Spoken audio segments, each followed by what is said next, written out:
What are the odds I'll actually get this patent? That's the most common question I hear from inventors and startup founders. And I get it. You're about to invest time and capital, and you want a return on your investment. But here's the truth. Asking for a success rate is the wrong question. People ask that when they're starting their patent journey, and that's not the right question to ask. It's a false belief that getting a patent is somehow like rolling dice or playing a lottery, where your attorney's winning rate determines your outcome. Today, I'm going to pull back the curtain on why that's the wrong way to look at the law and what you should be asking instead. Hi, I'm Mark Trenner, and I've been practicing patent law for over 25 years. In that time, I've helped my clients secure hundreds of issued patents. But if I told you my success rate was 90%, or even if I had 100% success rate, which nobody has, I'd be doing you a huge disservice. Why? Because the Patent Office doesn't grant patents at random. It isn't a game of chance. It is a structured legal analysis. Now I want you to understand the why behind the process at the Patent Office.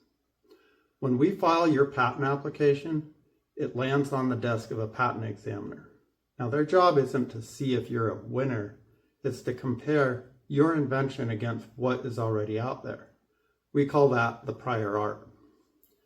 Think of it like applying for a building permit. The city doesn't give you a permit because your contractor is somehow lucky. They give it to you because your blueprints follow the building codes. In patent law, it's the same thing, except those building codes, it's the novelty and non-obviousness standard. The patent examiner is going to look at previously issued patents, published patent applications, products that are already in the marketplace, and even social media or a YouTube video, anything on the internet. That's all prior art. If your invention is the same or even similar, what the examiner is going to call obvious compared to that prior art, then the examiner is going to issue a rejection. Now, there is a wild card. Patent examiners are human beings after all. They have their own biases and varying level of experience. They also have their good days and their bad days, just like we all do. We can't control who gets assigned to your file, but we can control our strategy. A well-written patent application drafted by an experienced attorney anticipates these hurdles. It's about how we frame the claims to navigate around the prior art, and it's about how we address any rejections that the examiner might make. Rejections, or office actions, are actually a normal part of the conversation. It's a back and forth negotiation, not a one and done task. So, when you are interviewing patent attorneys, instead of asking, what are my odds? I want you to start asking these three questions instead. 1. How thorough was my prior art search? Knowing what's out there is half the battle. 2. How strategically can we draft the claims? Are they going to be broad enough to be valuable, but still narrow enough to be patentable? 3. How will we handle a rejection? Is your attorney simply going to throw paper back at the examiner in response to an office action?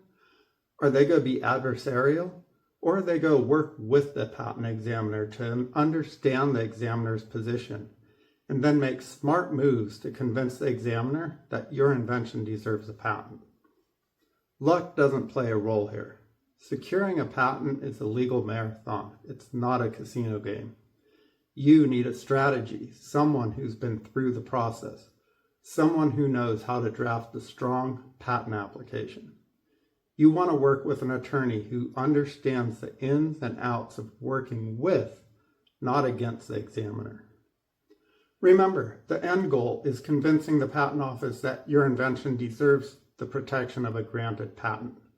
If you're ready to stop guessing and start building a real patent strategy for your startup or invention, call me. My clients work directly with me to navigate this process. Don't forget to like and subscribe to my channel for more honest insights into the world of intellectual property.